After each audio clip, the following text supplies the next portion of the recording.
दोस्तों, मुस्लिम कानून में वैवाहिक अधिकारों की पुनर्स्थापना यानी रीइंस्टीट्यूशन ऑफ कंजुगल राइट एक ऐसा कानूनी उपाय है जिसका उद्देश्य पति पत्नी के टूटते वैवाहिक संबंध को फिर से सामान्य बनाना होता है।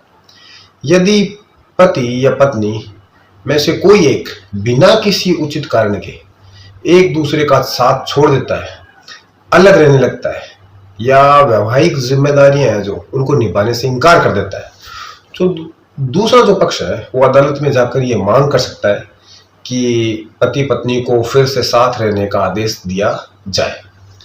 दोस्तों, अदालत में इस प्रकार के मुकदमे का जो टाइटल है वो ये पूछा जाता है कि भाई मुस्लिम लॉ में तो ऐसा कोई प्रोविजन नहीं है, तो मुस्लिम लॉ में भी होता है। तो उसका जो टाइटल होगा वो होगा वैवाहिक अधिकारों की पुनर्स्थापना हेतु वाद, या अंग्रेजी में बोले तो suit for reinstitution of conjugal right under Mohammedan law, ये लिखा जाता है। उदाहरण के रूप में मान लो इरशाद और शबाना लगा रहे हैं, तो इरशाद अहमद बनाम शबाना बानो नाम से हो जाएगा अनवान, और जो टाइटल होगा वैवाहिक अधिकारियों की पुनर्स्थापना हेतु वाद। इस प्रकार का जो दावा है वो सामान्यतः परिवार न्यायालय या अधिकार क्षेत्र वाला जो सिविल कोर्ट है उसमें पेश होता है। दोस्तों, दावे में सबसे पहले न्यायालय का नाम लिखा जाता है, उसके बाद वादी प्रतिवादी पूरा नाम पता और परिचय लिखा जाता है। फिर ये आपको ये बताना होता है कि दोनों का निकाह कब हुआ, कहाँ हुआ, किस प्रकार हुआ था, निकाह के गवाह कौन थे, कितना मेहर तय हुआ था।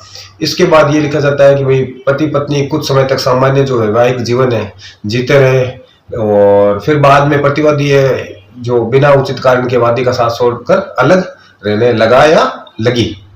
दावे में यह भी उल्लेख करना पड़ता है कि वादी ने कई बार समझौते और साथ रहने का प्रयास किया, रिश्तेदारों और समाज के जो लोग हैं उनके माध्यम से भी मामला सुलझाने की कोशिश की, लेकिन प्रतिवादी है वो वापस आने के लिए तैयार ही नहीं हुआ। यदि आपने कोई नोटिस भेजा हो तो उसका भी उल्लेख कर दो। इसके बाद में जो वादी है वो उसको ये लिखना होता है कि वह प्रतिवादी को सम्मान पूर्वक रखने और वैवाहिक जो जिम्मेदारी है उनको निभाने के लिए तैयार है, लेकिन प्रतिवादी बिना किसी वैध कारण के अलग रह रहा है या रह रही है।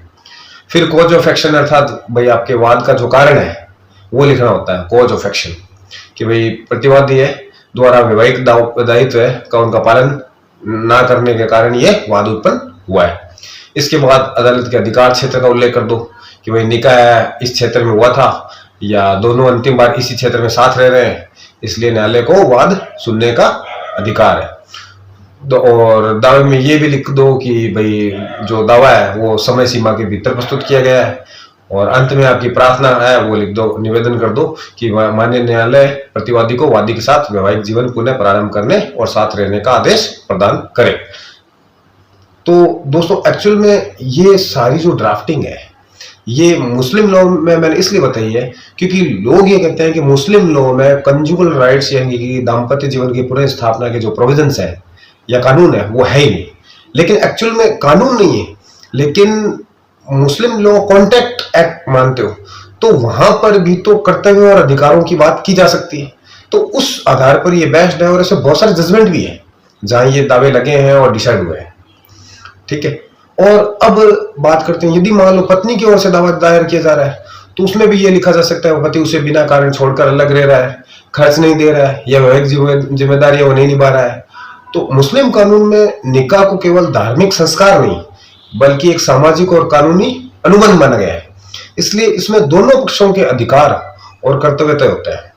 दोस्तों, पति का कर्तव्य पत्नी का भरण पोषण करना है, जबकि पत्नी का कर्तव्य है वैवाहिक जीवन को निभाना। उचित कारण के बिना पति का साथ ना छोड़ना, इस सिद्धांत की जड़ें इस्लामी कानून, कुरान और हदीस में है, जहां निकाह को परिवार और समाज की स्थिरता का आधार माना गया है। दोस्तों, पुरानी इस्लामी दौर में यदि पति पत्नी में विवाद होता था तो पहले समझौता, फिर परिवार के जो बुजुर्ग हैं उनकी सलाह, मध्यस्थता और धार्मिक मार्गदर्शन है जो उससे मामला सुलझाने का प्रयास किया जाता था।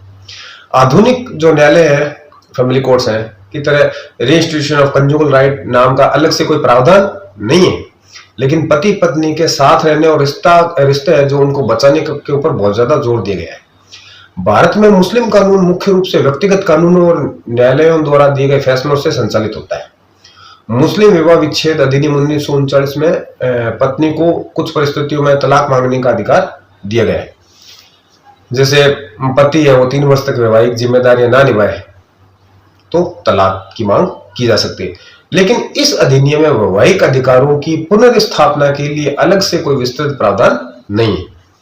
इसलिए अदालतें इस विषय पर पुराने जो न्यायिक फैसले हैं और जो इस्लामी सिद्धांत है उनके आधार पर निर्णय देती है। यदि पति ये साबित कर दे कि भाई पत्नी है वो बिना उचित कारण के घर छोड़कर चली गई है और वो उसे सम्मान पूर्वक रखने को तैयार है, तो अदालत पत्नी को पति के साथ रहने का आदेश दे सकती है। इसी प्रकार मान लो यदि पति है वो पत्नी को छोड़ दे, उसका खर्च ना दे या बिना कारण अलग रहने लग जाए, तो पत्नी भी अदालत से राहत की मांग कर सकती है, यानी कि एक ये दाम्पत्य जीवन की पुनर्स्थापना का दावा है जो लगा सकती है। लेकिन यह अधिकार पूर्ण या असीमित नहीं है कि आपने कोर्ट में दावा लगा दिया और कोर्ट स्वीकार कर लेगी, बल्कि यदि पत्नी यह साबित कर दे कि पति क्रूर है, मारपीट करता है, दहेज मांगता है, दूसरी शादी कर चुका है या मानसिक या शारीरिक रूप से प्रताड़ना देता है, मेहर नहीं दे रहा या उसके साथ रहना उसकी सुरक्षा और सम्मान के लिए खतरा है, तो अदालत पति की याचिका खारिज कर सकती है। यानी कि अगर पति वो कोर्ट में रीइंस्टीट्यूशन ऑफ कंजुगल राइट लगा रहा है तो उसको खारिज कर दिया जाएगा। भारतीय जो कोर्ट्स है, फैमिली कोर्ट्स है या जो इस तरह के दावे डिसाइड कर रहे हैं, सुन रहे हैं, उन्होंने टाइम टाइम पर बहुत सारे फैसले दिए हैं और इसी कंजुगल राइट्स के ऊपर दिए हैं मुस्लिम लॉ में, और उन्होंने इस सिद्धांत की सीमाएं तय की है। जैसे जजमेंट है मुंशी बजलुर रहीम वर्सेस शमसुनिशा बेगम। इस मामले में कोर्ट ने कहा कि यदि पति का व्यवहार इतना क्रूर हो कि पत्नी के लिए उसके साथ रहना असुरक्षित हो जाए, तो अदालत पत्नी को वापस भेजने के लिए मजबूर नहीं करेगी। वैसे ही एक जजमेंट है अब्दुल कादिर वर्सेस सालिमा। इस केस में अदालत ने मुस्लिम विवाह को एक सिविल कॉन्ट्रैक्ट माना और कहा कि पति पत्नी दोनों के अधिकार एक साथ उत्पन्न होते हैं। इस फैसले में मेहर का अधिकार है उसके ऊपर भी चर्चा हुई थी। अदालत ने माना कि पत्नी को तत्काल मेहर न मिलने पर वह पति के साथ रहने से इनकार कर सकती है। हालांकि ये जो अधिकार है ये परिस्थितियों पर निर्भर करेगा। इस मामले ने यह स्पष्ट किया कि वैवाहिक अधिकारों की पुनर्स्थापना केवल पति का अधिकार नहीं बल्कि न्याय और समानता के सिद्धांतों से जुड़ा हुआ विषय है। इसका एक जजमेंट और है हामिद हुसैन वर्सेस कुबरा बेगम। इस मामले में अदालत ने पति की याचिका खारिज करते हुए कहा था कि यदि पत्नी को अपनी सुरक्षा और स्वास्थ्य का खतरा महसूस हो तो उसे पति के साथ रहने के लिए मजबूर नहीं किया जा सकता। वैसे ही एक जजमेंट और है खुर्शीद बेगम वर्सेस अब्दुल रशीद। इसमें भी अदालत ने कहा कि यदि पत्नी को पति के साथ रहने से उसकी खुशी, स्वास्थ्य या जीवन पर बुरा प्रभाव पड़ रहा है या पड़ सकता है, तो अदालत वैवाहिक अधिकारों की पुनर्स्थापना का आदेश नहीं देगी। मुस्लिम कानून में बहुविवाह की अनुमति होने के बावजूद भारतीय अदालतों ने यह स्पष्ट किया है कि इसका मतलब ये नहीं है कि पहली पत्नी को अन्याय सहने के लिए मजबूर किया जाए। इसमें एक जजमेंट हो रहा है इतवारी बनाम श्रीमती असगरी। ये एक महत्वपूर्ण फैसला है जिसमें अदालत ने कहा कि मुस्लिम कानून बहुविवाह को सहन करता है लेकिन उसे प्रोत्साहित नहीं करता। यदि पति दूसरी शादी कर ले और पहली पत्नी को मानसिक पीड़ा पहुंचे तो अदालत पहली पत्नी को जबरदस्ती पति के साथ रहने के लिए मजबूर नहीं करेगी। दोस्तों, मैंने ये जो जजमेंट बताया है ये जजमेंट इस बात की पुष्टि कर रहे हैं कि दाम्पत्य जीवन की पुनर्स्थापना के जो दावे हैं वो मुस्लिम लॉ में भी हमेशा से लगते हैं और कोर्ट उनको कंसीडर करती है। अब अदालतों की बात करें तो दूसरी शादी जो है वो अक्सर पहली पत्नी के प्रति क्रूरता मानी जा सकती है। इस फैसले में अदालत ने यह सिद्धांत स्थापित किया कि वैवाहिक अधिकारों की पुनर्स्थापना एक इक्विटेबल रिलीफ है, यानी अदालत न्याय, समानता और परिस्थितियों को देखकर फैसला देगी। यदि पत्नी के साथ अन्याय हो रहा है तो अदालत केवल तकनीकी कानून देखकर पति के पक्ष में आदेश नहीं दे सकती। और बाद के कोई मामले हैं उनमें भी अदालतों ने ये सेम ही बात कही है। एक जजमेंट है अजीजुर रहमान वर्सेस हमीदुन्निसा। इस मामले में कोर्ट ने कहा कि यदि पति दूसरी शादी कर ले और पहली पत्नी उसके साथ रहने से इनकार करे तो कोर्ट ये देखेगी कि पत्नी को मजबूर करना न्याय संगत है या नहीं, और यदि अदालत को लगे कि पत्नी के साथ अन्याय होगा तो वो पति की याचिका अस्वीकार कर सकती है। वैसे एक जजमेंट और है, अनीसा वर्सेस नावेज। इस मामले में कोर्ट ने कहा कि मुस्लिम कानून में पत्नी को पति के विरुद्ध वैवाहिक अधिकारों की पुनर्स्थापना मांगने का वैसा ही स्पष्ट अधिकार नहीं दिया गया है जैसे अन्य व्यक्तिगत कानूनों में मिलता है, क्योंकि मुस्लिम विवाह मूल रूप से एक कॉन्ट्रैक्ट है, कॉन्ट्रैक्ट माना जाता है। हालांकि व्यवहार में अदालतें दोनों पक्षों की परिस्थितियां देखकर न्याय देने का प्रयास करती है। और आज के समय में ये जो विषय है इसको लेकर ह्यूमन राइट है, व्यक्तिगत स्वतंत्रता है, महिलाओं की जो गरिमा है, उससे जुड़े भी प्रश्न उठते हैं कि भाई कई लोग मानते हैं कि किसी व्यक्ति को उसकी इच्छा के विरुद्ध है वैवाहिक संबंध निभाने के लिए मजबूर करना उसकी व्यक्तिगत स्वतंत्रता का उल्लंघन हो सकता है। दोस्तों, ये जो सारी चर्चा है, मैं इसमें आपको बस इतना बताना चाहता हूं कि दाम्पत्य जीवन की पुनर्स्थापना का जो दावा है वो मुस्लिम लॉ में भी लग सकता है, क्योंकि ये कॉन्ट्रैक्ट में कंसिडर होता है और उसमें दोनों पक्षकारों की जिम्मेदारियां होती है, इसलिए दोनों अपने अधिकारों और कर्तव्यों के लिए दावा फाइल कर सकते हैं। दोस्तों, अब एक बात और कि भाई भारतीय संविधान है वो प्रत्येक व्यक्ति को गरिमा के साथ जीवन जीने का अधिकार देता है, इसलिए अदालतें जो है वो ये सुनिश्चित करने का प्रयास करती है कि जो वैवाहिक अधिकारों की पुनर्स्थापना है उनका आदेश किसी पक्ष के लिए उत्पीड़न का माध्यम ना बन जाए, क्योंकि वर्तमान समय में यह भी महसूस किया जा रहा है कि मुस्लिम कानून में इस विषय पर स्पष्ट और आधुनिक कानून बनाया जाना चाहिए ताकि पति पत्नी दोनों के अधिकारों को समान रूप से रक्षा हो। ठीक है, और जो लॉ स्पेशलिस्ट है उनका ये मानना है कि भाई अदालतों को जबरदस्ती साथ रहने का आदेश देने के बजाय मध्यस्थता, काउंसलिंग है और समझौते की जो प्राथमिकता है उनको प्राथमिकता मतलब दो, ताकि परिवार टूटने से बच सके। इसलिए ये जो दावे हैं दाम्पत्य जीवन पुनर्स्थापना के, इनको कोर्ट को थोड़ा प्रायोरिटी देकर कंसिडर करना चाहिए और घर बसने का ही प्रयास हो ज्यादातर।